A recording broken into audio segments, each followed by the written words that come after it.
Patawarin mo ko ulit. Nahihiya ako sa'yo. Nakalimutan ko yung nagmamagitan sa atin.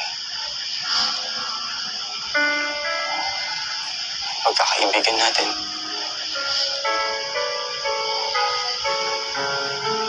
Alam naman natin pareho na hindi dapat nangyari yun eh. Na hindi natin sinasadya.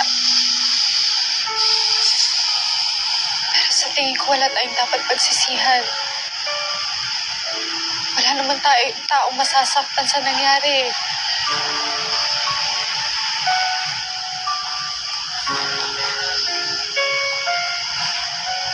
Doon mga tao lang tayo, hindi mo maipagkakait, may mga pangangailangan din tayo.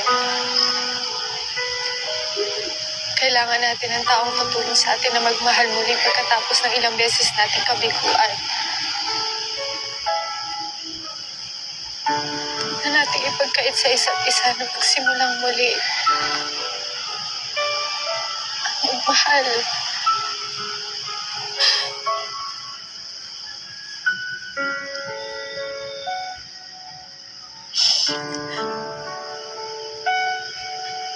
Alam mo naman na higit pa sa pagkakaibigan ng pumamahal ko sa'yo, diba?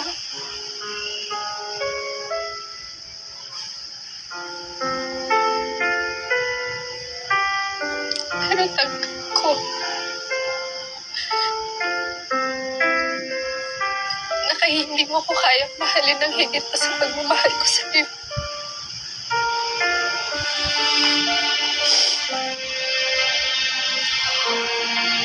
Pero sana tuluyan mong buksan ang puso mo para sa akin.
Ikaw na sanang bahala magpasensya sa kanya.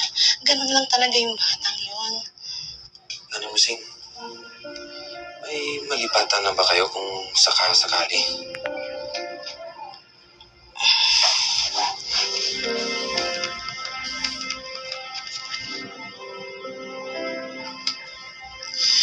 Ito po, apartment ng family ko yan. Pwede kayong lumipat anytime.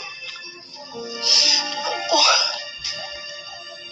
anak, maraming salamat. Kaya lang, pag nalaman ito ni Lisa, hindi papayag yun. Hindi niya tatanggapin. Ay, ano mo, Sing? Huwag mo lang sabihin sa kanya na galing sa akin yun. Ay, ano mo, Sing? Ito po, dagdag sa panggastos niyo. Ay nako, anak, hindi ko matatanggap yan. Meron pa naman kami eh. Sapat na yung meron kaming malilipatan. Hindi na naman, Sing. Kailangan niyo po ito. Please, take it. Salamat na lang, Patrick. Salamat. Sapat na yung kabutihan mo sa amin.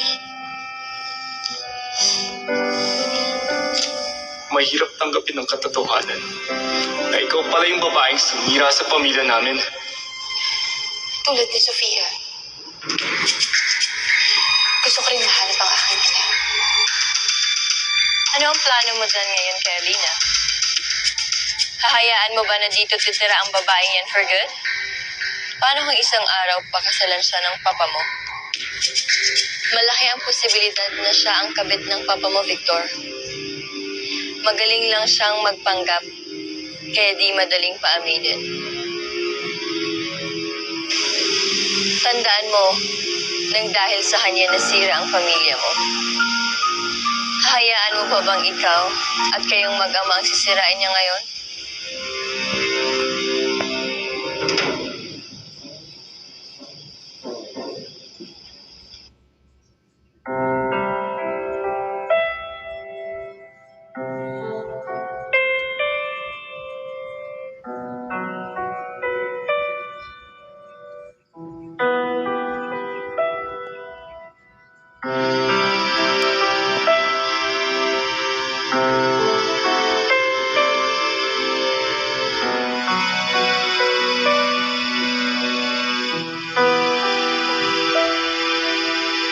Hindi naman pala mahirap magsimulang muli.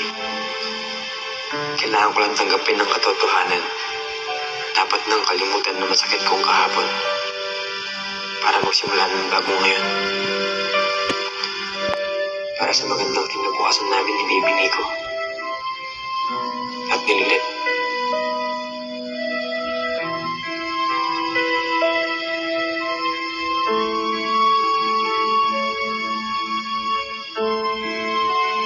Hindi ka lalaking walang kinikilalang ina, Nico.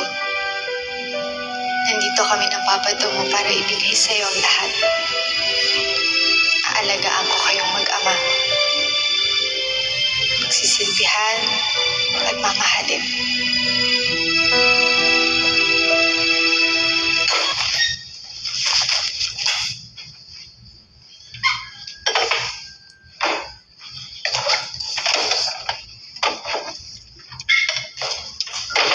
Bakit mo tutulungan ang babae sa paghahanap ng kanyang ina?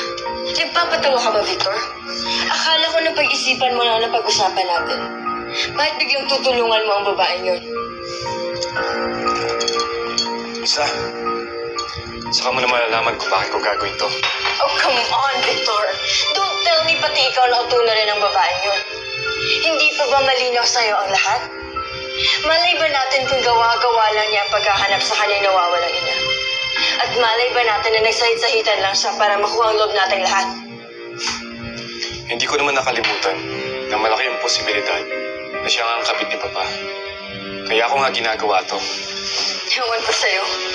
Hindi ko na alam kung anong tumatakbo dyan sa isip mo. Pero ito ang tandaan mo, Victor.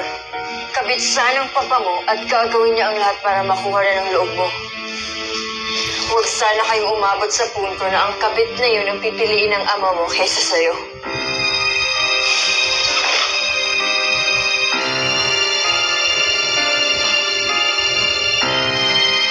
Nahanga mo management, Mr. Del Carmen. On your first day of duty as supervisor, bumaba ang discrepancies na ating produkto. Ibig sabihin ay tinututukan mo ng mabuti ang bawat trabahante dito sa kanilang ginagawa. Sir. Sa tiwala pong binibigyan, salamat po. Pagpatuloy mo lang ganyang attitude towards iyong trabaho, Mr. Del Carmen. At tandaan mo lang na sa'yo nakasalalay ang ating mga finished products. That's your obligation and responsibility. Kaya ka namin pinagkakatiwalaan doon. At ang mga produktong tinatrabaho natin this week ay isang malaking order mula sa isang malaking kumpanya sa Europa. Kaya doblehin mo pa ang effort sa pagtatrabaho, Mr. Del Carmen. Makakaasa po kayo. Very good. Salamat, Kuya.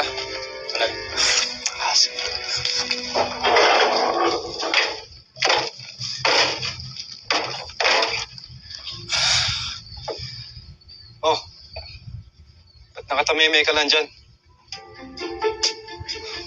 Kala mo hindi ko talaga tutulungan kita. Oo nga, siguro nga barumbado ko. Responsableng ama. Pero marunong akong tumupad sa usapan. At ano naman yung hinahanap mong kapalit? Yung patuloy kong panindigan ng pagiging ina kay Sofia? Kailangan mo laging may kapalit kapag tumutulong sa kapwa. Tara na. Malayo-layo pa tong biyahe natin. Masok ka na dyan. Ano nangyari sa mga to? Di ba iting ready for packaging para sa shipment? Di ba sir, na-inspection nyo na po yun kanina? Oo nga, kanina maayos lang ito ba't nasira? Baka sa packaging yan na sumablay sir o kaya sa loading.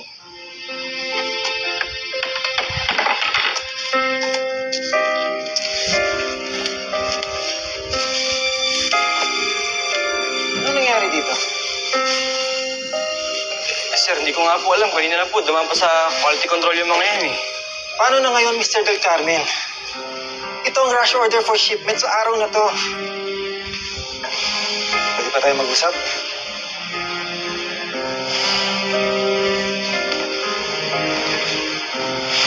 Sir, Mr. Del Carmen, akala ko maaasahan ka ng kumpanya. Bakit nagkaganito? Sir, kanina po maayos ang mga yan eh. Ako po mismo nag-double check sa mga yan. Alam mo ba kung gaano kalaking halaga pwedeng mawala sa atin kapag di tayo nakapag-deliver on schedule? Paano natin masusolusyonan yan samantalang lahat tayo naghahabol sa iba pang mga orders? Sir, ginagawa mo trabaho ng maayos eh. Kailangan makarating kagad sa management. Sir, pwede pong buwan ng paraan yung mga yan. I'm sorry, it's too late.